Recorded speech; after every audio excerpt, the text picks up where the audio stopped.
Good evening, and welcome to Neutral News, the program that looks upon the raging torrent of modern life and calmly asks if anyone has a bucket. Tonight, we embark on an extended safari into the deepest, darkest thickets of the digital jungle, YouTube. It is a sprawling, ungoverned territory where fame is fleeting, logic is optional, and the dominant life forms seem to communicate primarily through dance challenges and unboxing videos.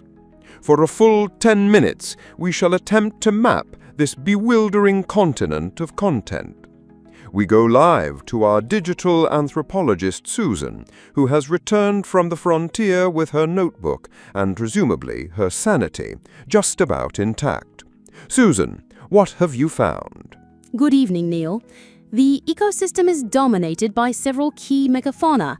The most populous, and certainly the most rapid, is the YouTube Short. This is a species of video content that lives and dies in under 60 seconds.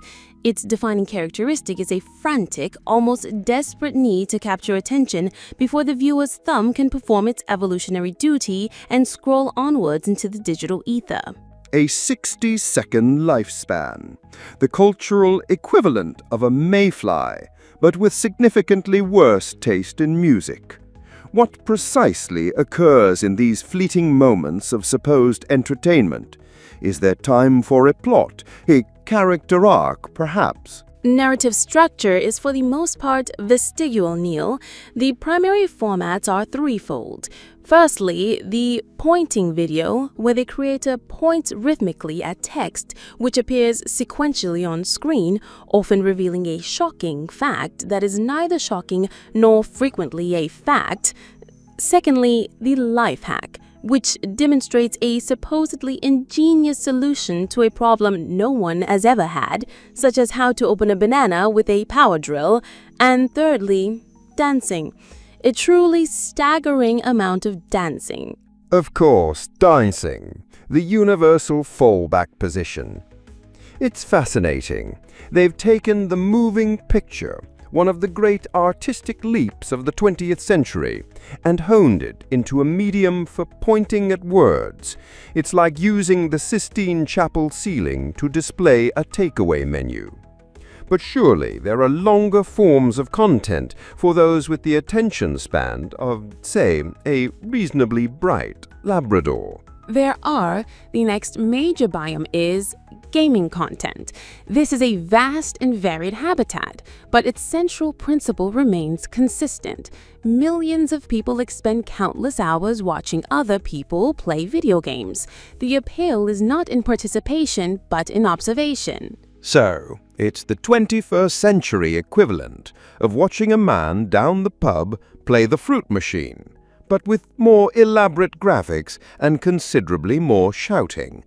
What are the subgenres of this vicarious leisure? The foundational genre is the Let's Play, a longitudinal study of one person's journey through a game, complete with running commentary. This has since evolved. We now have speedruns, an attempt to finish a game on a fraction of its intended time, effectively treating a narrative art form like a 100-meter sprint. Then there is the Rage Quit compilation, which is simply a montage of creators becoming audibly and sometimes physically distressed when they fail a particular challenge. It is a theater of pure frustration. A theater of frustration. So people are tuning in to watch their fellow man experience a complete emotional collapse over a mistimed jump in a fictional world. It's like a Roman Colosseum for minor inconveniences. And I understand this spectating has become a spectator sport in itself. That is correct, Neil. An entire genre of reaction videos has spawned, wherein a creator records themselves watching another one of these videos. This often leads to recursive content loops, where one can watch a person reacting to another person who is reacting to a gamer having an emotional collapse. Good heavens, it's a content hall of mirrors. Where does it end? Are there people reacting to the people reacting to the reactors? Is there a final ultimate viewer at the end of this chain weeping at the sheer, beautifully pointlessness of it all? The data is inconclusive, Neil, but the theoretical possibility exists. This desire for mediated experience extends to our next trend, the VTuber. Yes, the digital masquerade ball. Do enlighten our viewers. A VTuber, or virtual YouTuber, is a creator who eschews their physical form in favor of a digitally rendered avatar, usually in an animated or anime style. This digital puppet then interacts with the audience, plays the aforementioned video games, and offers opinions on contemporary events. The disconnect between the cartoonish visuals and the often mundane reality of the person behind them is a key part of the appeal. So you could have a brightly colored cat girl with enormous eyes and a high-pitched voice who spends her broadcast complaining about a delayed parcel or a complicated tax form. That is a functionally accurate summary, Neil. The avatar provides a layer of separation, allowing for a form of intimacy without the perceived risk of actual human connection. It has also created a market for lore or backstory for these digital characters, sometimes crowdsourced from the audience themselves. They're building a mythology for a cartoon that's worried about its council tax band. Remarkable. And for those who lack the technical skills to become a cartoon catgirl, but still crave anonymity? For them, Neil, there is the Faceless channel. The creator's identity is entirely concealed. The content is often delivered by a disembodied voice, sometimes synthesized, laid over stock footage or simple animations. Popular genres include a computerized voice reading out dramatic stories from the forum website Reddit, 10-hour loops of rain sounds for sleep, or financial advice delivered over a montage of soaring eagles and luxury yachts. The ghost in the machine has finally got a mortgage and is offering questionable investment tips. It's all deeply, deeply normal. But what of the quiet one, Susan? In this cacophony of shouting gamers and upbeat dunce tracks, where is the space for quiet contemplation? The quiet ones have their own multi-million-dollar industry, Neil. It is called ASMR, or Autonomous Sensory Meridian Response. The goal is to create triggers, specific audio-visual stimuli that induce a pleasant, tingling sensation in the viewer. A tingling sensation.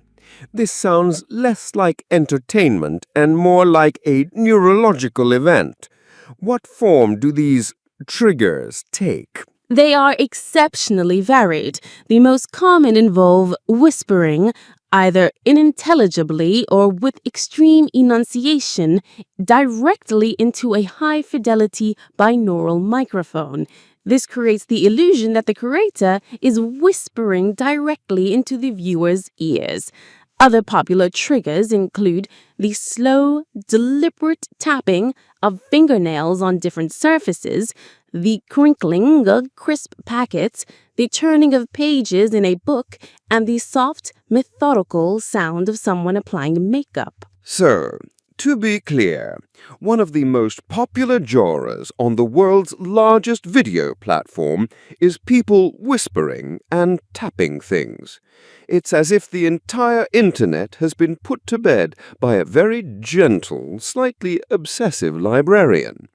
Are there subgenres to this phenomenon? Of course, the field is highly specialized. One can find medical roleplay ASMR, where the creator simulates an eye examination or a cranial nerve test. There is restoration ASMR, featuring the slow, deliberate scraping and polishing of a rusty object, and a growing niche is unintelligible whispering, which removes the burden of language entirely, leaving only the pure, unfiltered sound of human breath and soft consonants. It's a brave new world that has such whispers in it. So, let me try to summarize this digital landscape for anyone who might have fainted from the sheer modernity of it all. The future of entertainment is either 60 seconds of pointing, watching someone else fail at a children's game, being told how to feel about it by a cartoon, or being lulled to sleep by the sound of someone rustling a plastic bag. It's a cultural ecosystem that is simultaneously deafeningly loud and unnervingly quiet, obsessed with both frantic action and complete passivity. It is, in short, a perfect reflection of the utter bewilderment of our times. Thank you, Susan. A truly comprehensive report. Good night.